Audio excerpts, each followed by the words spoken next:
E você sabia que hoje é comemorado o Dia Nacional do Uso Racional de Medicamentos? Agora me conta, você já tomou aquele medicamento sem prescrição médica? Você sentiu a dor de cabeça, sentiu a dor no espinhar, sentiu a dor na coluna, sentiu o mal-estar? Foi na sua caixinha de medicamento, fez aquela análise, bebeu 2, 3 remédios, vopo. Calma, gente. Eu preciso primeiro dizer que eu fiz isso, inclusive hoje. Mas eu estou apavorada, porque quem me trouxe esclarecimentos importantes sobre esse assunto foi a minha convidada que está aqui, a Suilane Sobral. Ela é farmacêutica, mestre em farmacologia e também administradora do Instituto Bem-Vi. Minha amiga, muito bom dia, seja bem-vinda. Olha, muito obrigada. Quem tem você na vida tem tudo. Uma conversa rápida e eu já identifiquei que eu sou uma criminosa. Estou atentando contra a minha própria vida. Importante falar, numa data como essa questão do medicamento, né? A relevância de você entender que o medicamento tem um peso e que você precisa tomá-lo com responsabilidade, não é isso? Sim.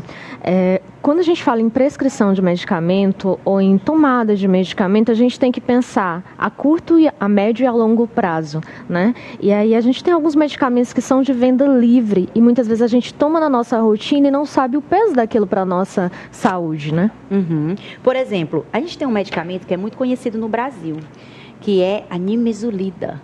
Sim. Mas em outros países ela é proibida e a gente toma como quem toma como quem come um bombom. Ai, tô com dor de cabeça, toma nimesulida. Tô com dor de garganta, toma nimesulida. E aí, doutora, nesse caso, o que a gente deve fazer para tomar o medicamento com segurança? Pronto. A nimesulida é um medicamento, né, que é muito disponível nas farmácias, é muito fácil de você adquirir, né, mas a gente tem que ter alguns cuidados, né? Anti-inflamatórios não esteroidais, como no caso da nimesulida, eles podem trazer alguns prejuízos para o nosso estômago, por exemplo, ao nosso sistema gastrointestinal, né? Então a gente tem uma posologia adequada, temos uma dose adequada e uma quantidade de dias adequada. A nimesulida, por exemplo, a gente não pode exceder o uso por mais de 5 dias, né? A gente só pode fazer uma dose máxima diária de no máximo 200 miligramas. Ela pode ser utilizada tanto para casos ortopédicos, né, dores ortopédicas, ou para alívios de garganta e tudo, mas tudo precisa ser por prescrição, né? Seja pelo profissional médico ou mesmo em uma indicação pelo profissional farmacêutico. O importante é ter uma orientação adequada. Não fazer isso de maneira irresponsável, que foi o que eu fiz hoje de manhã, quando tomei um remédio errado para dor no lugar, e ela já me disse aqui que eu estou erradíssima, então eu estou assumindo meu pecado. Bom, a minha avó, ela tinha uma fala que eu acho muito razoável. Ela dizia que, na sua sabedoria popular, de uma mulher interiorana, que a diferença do remédio e do veneno é só a dose. E isso é real, realmente um medicamento pode trazer uma questão terrível na vida de alguém, caso a dose esteja errada?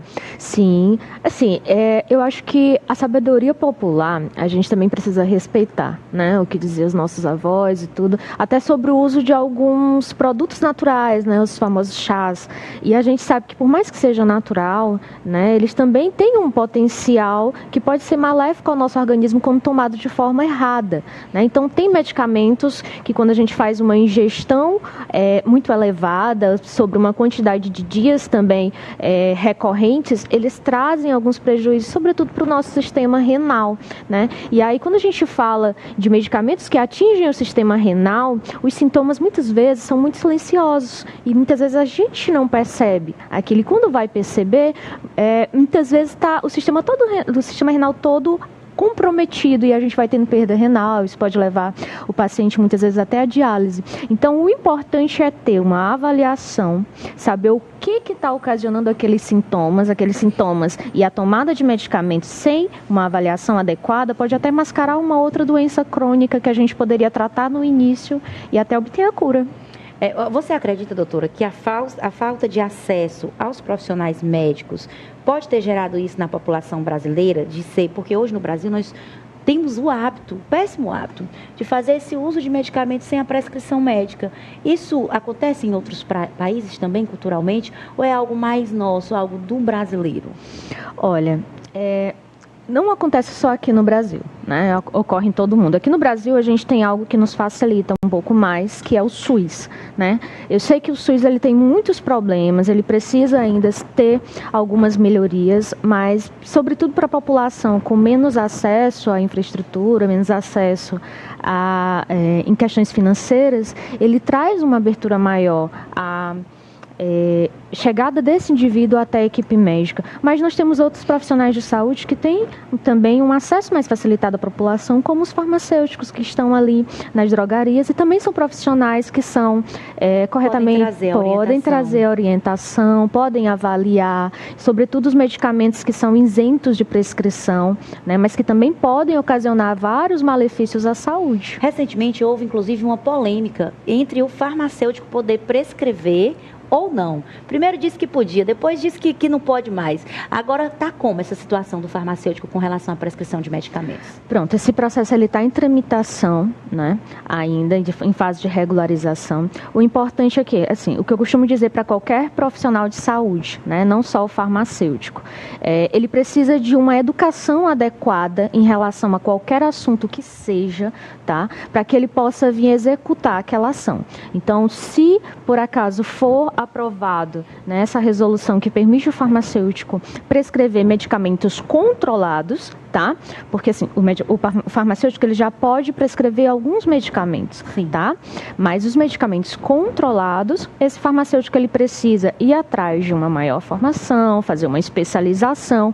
Claro que muitas vezes isso não vai ser necessário em termos de legislação, tá? Mas o profissional ele precisa ter consciência de até onde ele sabe e até onde ele pode ir para ter uma prescrição mais adequada para aquele paciente não trazer malefícios à saúde. Doutora Suilane, a senhora como mestre no assunto, qual é o recado para quem está nos assistindo hoje, no Dia Nacional do Uso Racional de Medicamentos? Qual é o recado final para quem está nos assistindo? Se você sente algo, se algo na sua rotina está te incomodando, se você tem algum sintoma, seja a boca seca, ou você percebeu que há um aumento no fluxo urinário, sobretudo à noite, se você tem uma tosse que lhe incomoda rotineiramente, se está com dor de garganta, qualquer sintoma que você tenha, procure um profissional de saúde, seja um médico, seja um farmacêutico, mas não faça o uso de automedicação, tá? Essa prática a gente precisa anular para que não tenha prejuízos maiores à nossa saúde. Então, procure instituições de saúde, procure o Instituto Bem-Vi também, nós estamos preparados para te atender. Olha só. E é isso, doutora, muito obrigada pela sua participação. Foi um prazer. No nosso programa. Já estou no cantinho da disciplina. Eu prometo que eu não vou mais tomar os remédios sem falar com um profissional de saúde. Mas não estou sentindo verdade nas minhas palavras. Mas eu vou criar vergonha. Porque o pior é que a gente leva esse hábito para os nossos filhos. Acaba induzindo as crianças, dando remédio sem a prescrição. Isso é muito errado e perigoso. Muito obrigada, doutora. Disponha sempre. Até a próxima. Ellen